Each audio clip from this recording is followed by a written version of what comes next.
Assalamualaikum warahmatullahi wabarakatuh. Apa kabar teman-teman yang lagi berjuang di PPG? Mudah-mudahan disehatkan selalu, tetap diberi semangat dan tetap menjalankan aktivitas sebagaimana biasanya.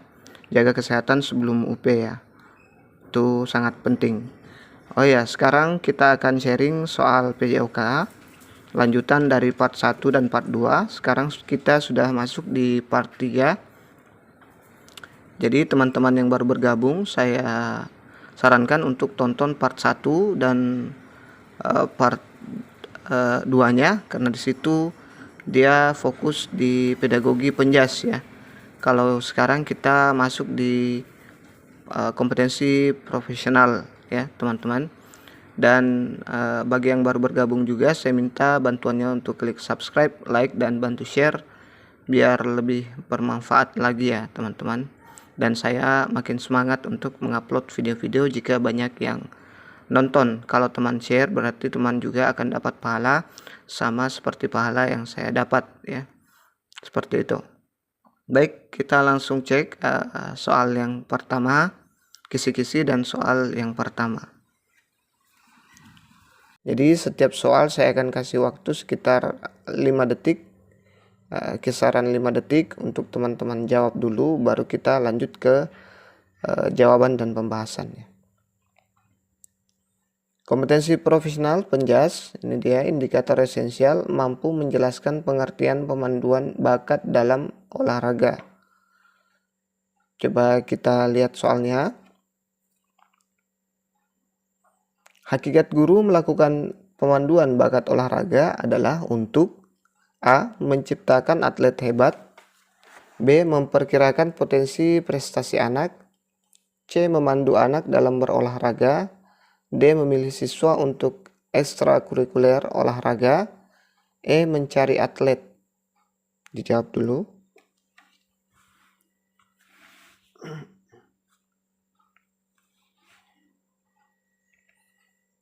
Jadi jawabannya ada di option B, memperkirakan potensi prestasi anak. Ini dia pembahasannya. Untuk menjadi atlet berprestasi diperlukan kerja keras dan waktu berlatih yang lama.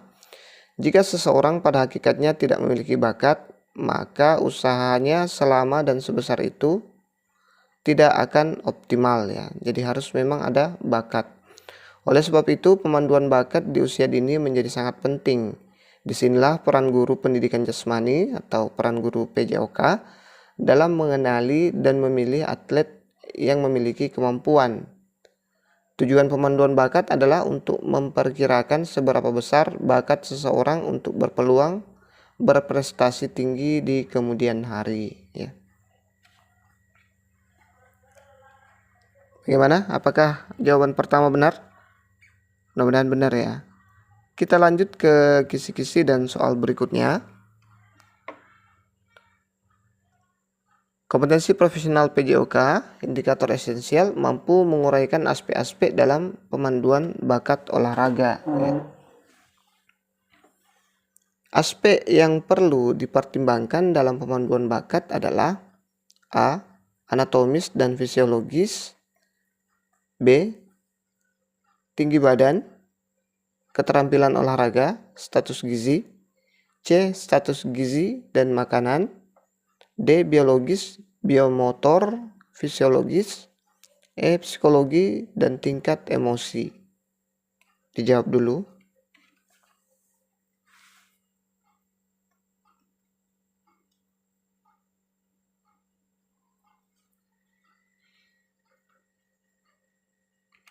Jadi jawabannya ada di option D ya, biologis, biomotor, fisiologis ya. Atlet yang berkemampuan tinggi mempunyai profil biologis yang spesifik, kemampuan biomotor yang tinggi dan sifat fisiologis yang kuat. Oleh sebab itu, faktor-faktor ini merupakan hal penting dalam pemanduan bakat dan harus diperhatikan oleh guru pendidikan jasmani. Ya, mudah-mudahan guru-guru penjas kita bisa melahirkan atlet-atlet yang berprestasi ya, seperti yang ada di Olimpiade kemarin ya. Lebih banyak lagi ya. Mampu melihat bakat-bakat anak didik kita.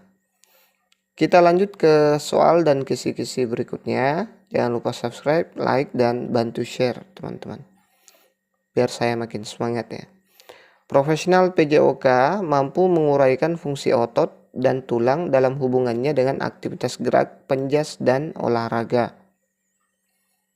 Kita lihat soalnya. Seorang pemain menggenggam raket dengan kencang.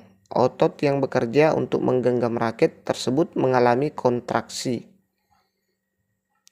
A. Isotonik, B. Isometrik, C. Eksentrik, D. Fleksi, E. Ekstensi.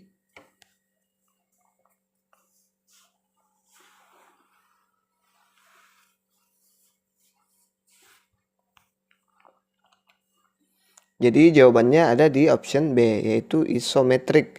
Kontraksi isotonik dalam kegiatan olahraga salah satu contoh nyata. Kontraksi isotonik adalah ketika lengan seseorang mengangkat dumbbell ya.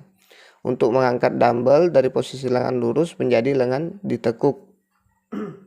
Otot biceps brachii berkontraksi dalam pola kerja isotonik. Isotonik diartikan sebagai pola kontraksi yang berpegang pada tonusnya tetap. Sebaliknya, panjang ukuran otot berubah atau memendek. Kontraksi isotonik juga disebut kontraksi otot kontraksi konsentris atau dinamis. Secara anatomis, otot biceps brachii berlokasi di lengan atas interior. Otot ini mempunyai origo di tulang scapula. Tepatnya adalah di processus coracoideus dan supraglenoidalis scapula. Susah sebutnya ya teman-teman. Sedang intersisnya ada di tulang radius tuberositas radial. Ketika berkontraksi isotonik, maka lengan bawah akan terangkat ke atas atau fleksi dengan lengan akan terjadi ya. Kontraksi isometrik ini dalam olahraga menggenggam raket tenis merupakan salah satu contoh kontraksi isometrik otot lengan bawah ya. Pada saat ini otot lengan bekerja mempertahankan agar raket tidak lepas. Musculus flexor digotorum superficialis dan profundus adalah otot yang berlokasi di bagian anterior lengan bawah. Keduanya memiliki origo di tulang humerus, ulna, dan radius di daerah siku. Sedangkan insersinya ada pada basic phalangia 1 dan 2. Dalam memegang raket tenis, otot ini mula-mula berkontraksi secara isotonik yang menghasilkan fleksi pada jari-jari tangan. Selanjutnya, otot ini berkontraksi isometrik yang menghasilkan dipertahankannya fleksi jari-jari untuk menggenggam gagang disebut isometrik, diambil dari istilah iso yang artinya tetap dan metrik yang menggambarkan ukuran. Kontraksi isometrik adalah kontraksi di mana otot tidak mengalami perubahan ukuran. Ya. Kontraksi eksentrik ketika lengan mengangkat sebuah dumbbell merupakan contoh nyata kontraksi isotonik. Maka jika dumbbell diturunkan, kembali otot biceps brachii mengalami kontraksi eksentrik untuk dapat turun secara perlahan atau lengan kembali ekstensi. Maka otot biceps brachii harus bekerja dalam pola kerja eksentrik. Disebut eksentrik sebab serabut-serabut otot bergeser keluar dari pusat atau sentranya. Kontraksi isokinetik, dasar pola isokinetik adalah pola isokinetik yakni otot mengalami pemendekan. Perbedaan yang nyata adalah 1. Bila kontraksi isotonik setiap lintasan gerak otot menanggung beban yang sama, pada kontraksi isokinetik beban yang ditanggung tidak sama. Yang kedua, bila pada kontraksi isotonik kecepatan dalam menempuh lintasan gerak tidak rata. Pada kontraksi isokinetik, kecepatan dalam menempuh jarak lintasan adalah rata. Kontraksi pliometrik, pada dasar pola pliometrik adalah pola isotonik, yakni otot mengalami pemendekan ke arah pusat sarkomere dengan didahului tarikan pemanjangan. Dalam kegiatan olahraga, kontraksi ini diwujudkan dalam kerja yang meledak, melempar, meloncat, disebut pliometrik dari istilah pio dan metrik. Pio berarti berlapis-lapis, sedangkan metrik artinya ukuran panjang. Sehingga pliometrik artinya suatu kontraksi yang mempunyai lapisan-lapisan kecepatan gerak pada setiap perubahan ukuran panjang. Artinya dalam berkontraksi, kecepatan antara meter pertama, kedua, dan seterusnya ditempuh dengan yang makin pendek atau tidak sama. Ya, saya yakin teman-teman yang memang di PJOK paham ini. Saya hanya sekedar sharing atau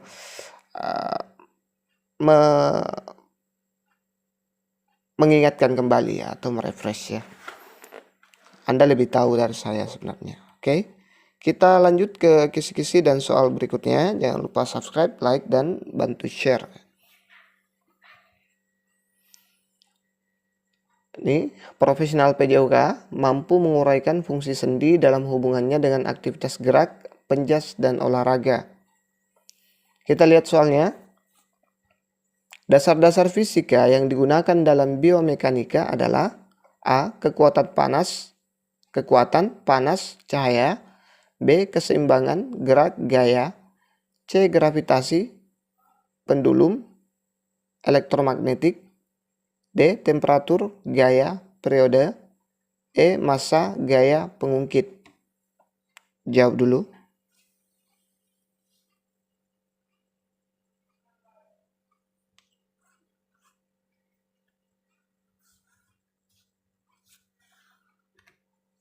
Jadi jawabannya ada di option B, keseimbangan, gerak, dan gaya ya.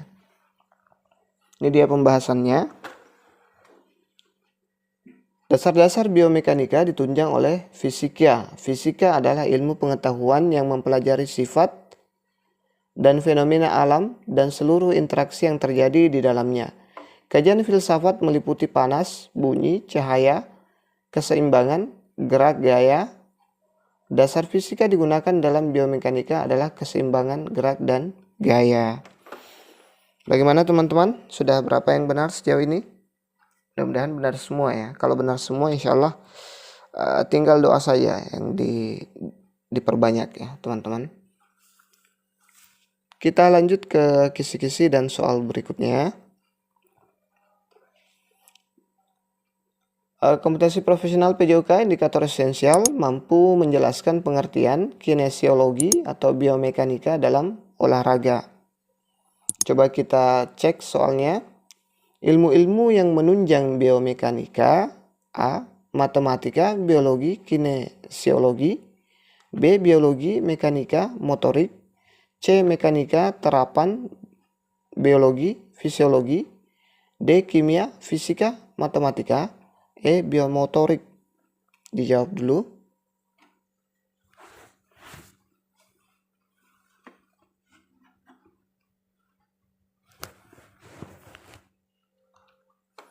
Jadi jawabannya ada di option C, yaitu mekanika, terapan, biologi, fisiologi. Kita lihat pembahasannya. Biomekanika didefinisikan sebagai bidang ilmu aplikasi mekanika pada sistem biologi. Biomekanika merupakan kombinasi antara disiplin ilmu mekanika, terapan, dan ilmu-ilmu biologi dan fisiologi. Biomekanika menyangkut tubuh manusia dan hampir semua tubuh makhluk hidup. Dalam biomekanika, prinsip-prinsip mekanika dipakai dalam penyusunan konsep, analisis, desain, dan pengembangan peralatan dan sistem dalam biologi dan kedokteran. Mekanika adalah salah satu cabang ilmu dari bidang ilmu fisika yang mempelajari gerakan dan perubahan bentuk suatu materi yang diakibatkan oleh gangguan mekanik yang disebut gaya. Mekanika adalah cabang ilmu yang tertua dari semua cabang ilmu dalam fisika. Sedangkan mekanika teknik atau disebut juga dengan mekanika terapan adalah ilmu yang mempelajari penerapan dari prinsip-prinsip mekanika. Mekanika terapan mempelajari analisis dan desain dari sistem mekanik itu sendiri. Oke, jelas ya. Kita lanjut ke kisi-kisi dan soal berikutnya. Jangan lupa subscribe, like, dan bantu share biar lebih bermanfaat dan lebih semangat lagi dalam membuat video-video berikutnya. Profesional PJOK mampu menguraikan aspek mekanika gerak dalam menghasilkan gerak yang efektif dan efisien. Kita lihat soalnya. Biomekanika penting untuk dipelajari karena A. Meningkatkan stamina atlet dalam waktu singkat. B. Kemungkinan pembelajaran pendidikan jasmani lebih bermakna.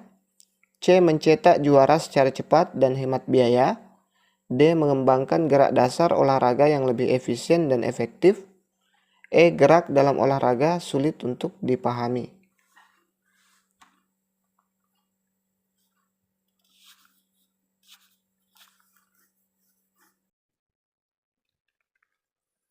Jadi jawabannya ada di option D, mengembangkan gerak dasar olahraga yang lebih efisien dan efektif ya.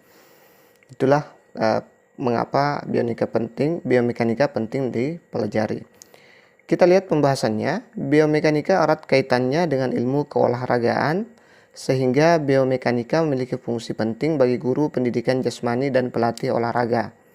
Dalam hal ini, fungsi dan kegunaan biomekanika bagi guru pendidikan jasmani dan pelatih olahraga menurut Arma Abdullah 1994 halaman 2202 dijelaskan bahwa yang pertama, pemahaman biomekanika akan menghasilkan peningkatan pengetahuan tentang kerumitan fungsi anatomis, fisiologi, dan mekanika dari tubuh manusia dan akan membantu meniadakan kesalahan yang dilakukan guru dalam proses belajar mengajar keterampilan, sehingga dapat meningkatkan perkembangan untuk kerja keterampilan khusus lebih cepat dan sempurna.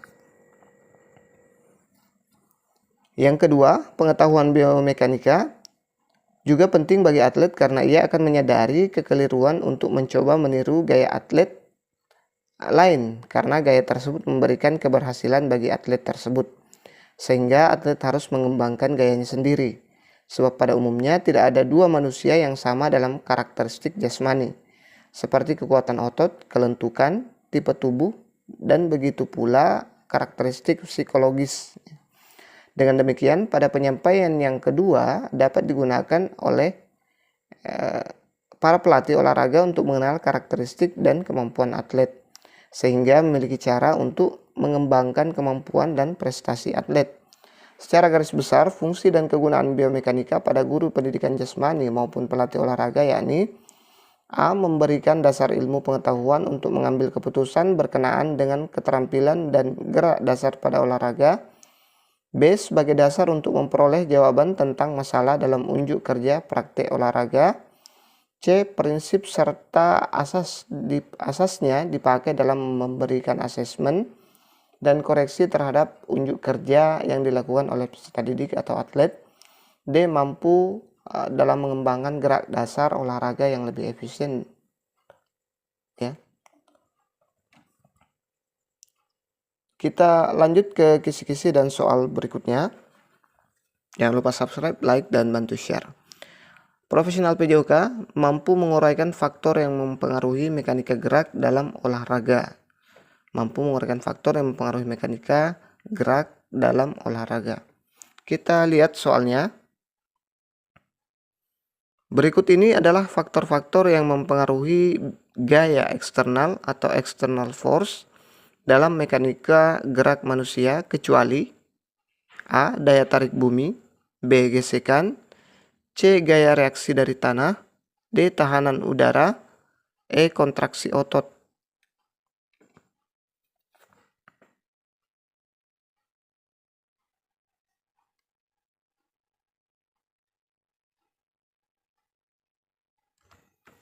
Jadi jawabannya adalah E. Kontraksi otot ya. Kecuali ya, hati-hati.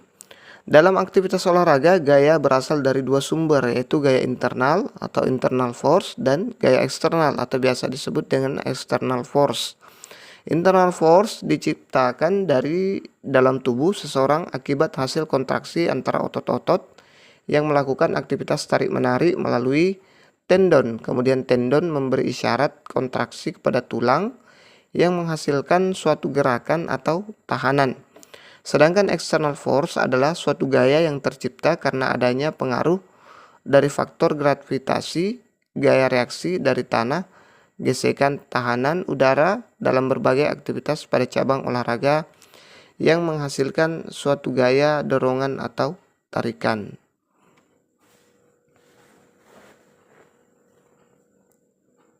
Kita lanjut ke kisi-kisi dan soal berikutnya. Jangan lupa subscribe, like, dan share. Kompetensi profesional PJOK mampu menjelaskan fungsi organ jantung, paru, dan organ lain dalam proses kardiovaskular. Ya.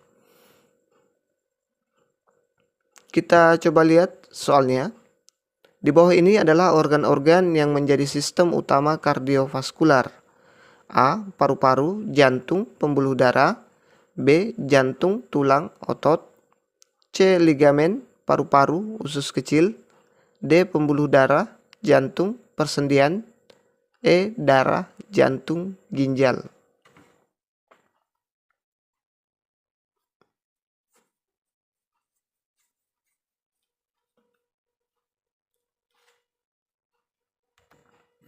Jadi jawabannya adalah A. Paru-paru, jantung, pembuluh darah ya.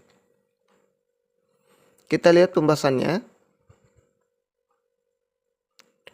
Sistem peredaran darah manusia memiliki 3 komponen penting yang masing-masingnya saling berkaitan. 3 komponen ini mengatur jalannya pengangkutan dan penerimaan kembali darah ke dan dari seluruh tubuh. Berikut merupakan 3 komponen utama sistem sirkulasi darah manusia. Yang pertama, jantung. Sel darah diproduksi dalam sumsum tulang. Nah, jantung adalah organ paling vital dalam sistem peredaran darah, yang fungsinya memompa dan menerima darah ke seluruh tubuh. Letak jantung ada di antara paru-paru, tepatnya di tengah dada, di bagian belakang kiri tulang dada. Ukuran jantung kira-kira sedikit lebih besar dari kepalan tangan Anda, ya, yakni sekitar 200 sampai 425 gram. Jantung Anda terdiri atas 4 ruang, yakni serambi, atrium, kiri dan kanan, serta bilik ventricle, kiri dan kanan. Jantung memiliki 4 katup yang memisahkan keempat ruang tersebut.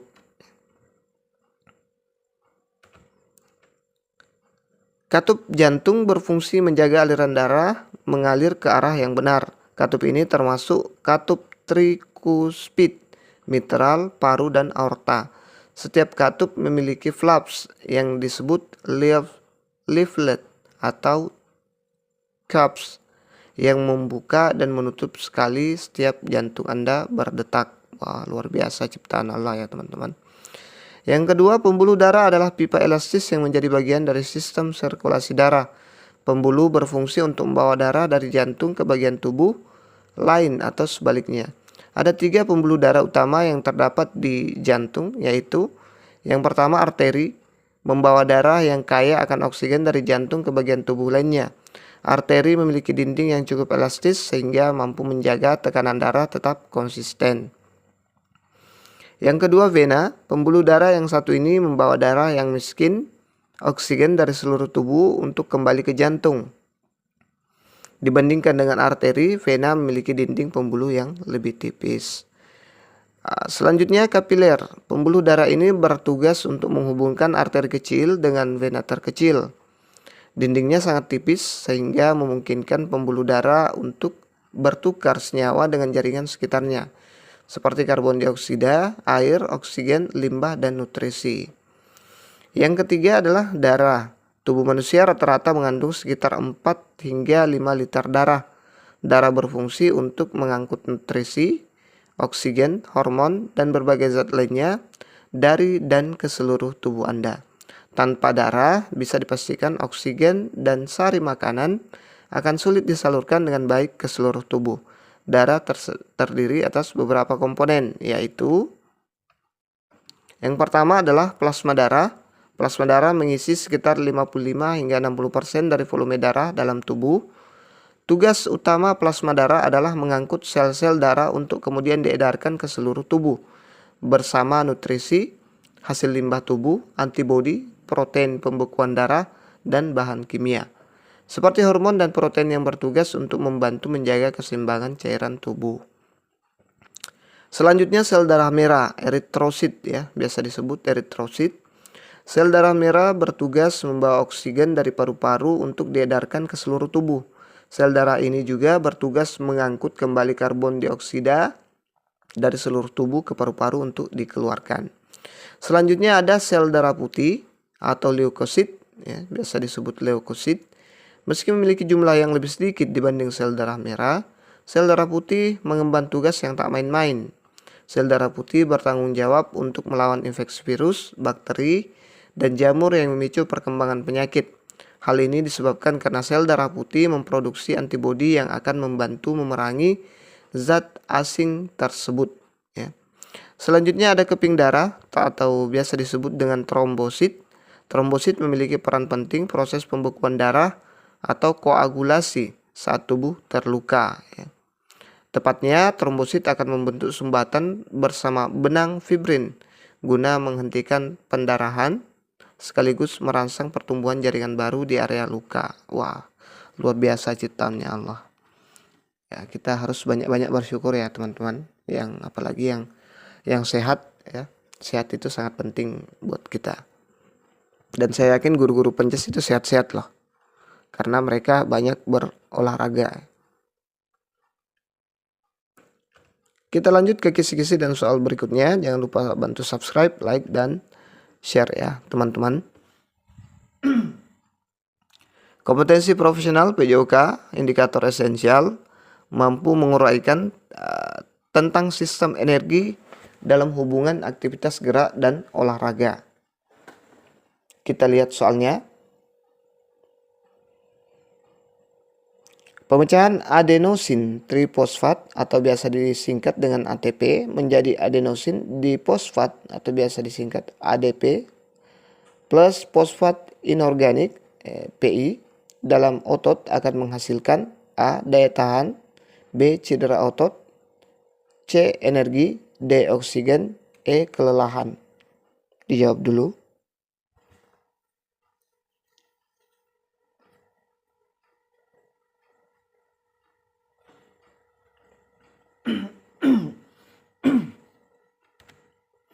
Jadi jawabannya ada di option C, yaitu energi ya.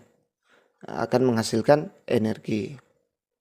ATP menjadi adenosin, ADP ditambah PI itu akan menghasilkan energi. Kita lihat pembahasannya. Energi yang dihasilkan dari proses oksidasi bahan makanan tidak dapat secara langsung digunakan untuk proses kontraksi otot atau proses-proses yang lainnya. Energi ini terlebih dahulu diubah menjadi senyawa kimia berenergi tinggi, yaitu adenosin trifosfat atau biasa disebut ATP. ATP yang terbentuk kemudian diangkut ke setiap bagian sel yang memerlukan energi. Adapun proses biologis yang menggunakan ATP sebagai sumber energinya antara lain proses biosintesis, transportasi ion-ion secara aktif melalui membran sel, kontraksi otot, konduksi saraf, dan sekresi kelenjar. Apabila ATP pecah menjadi adenosin difosfat atau biasa disingkat ADP dan fosfat inorganik atau biasa disingkat dengan PI, maka sejumlah energi akan dilepaskan. Energi inilah yang akan digunakan untuk kontraksi otot dan proses-proses biologi lainnya.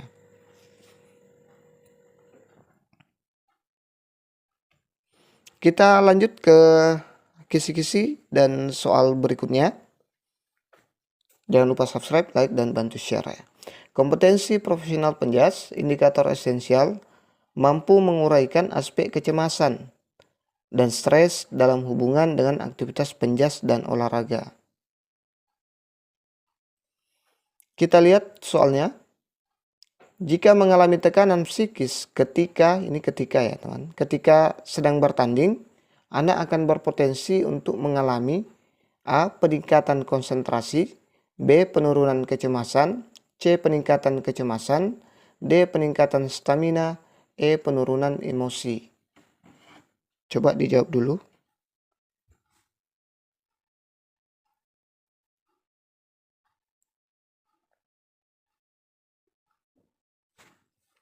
Jadi jawabannya ada di option C, peningkatan kecemasan ya. Anak berpotensi untuk mengalami peningkatan kecemasan ya. Dia mengalami tekanan psikis ya.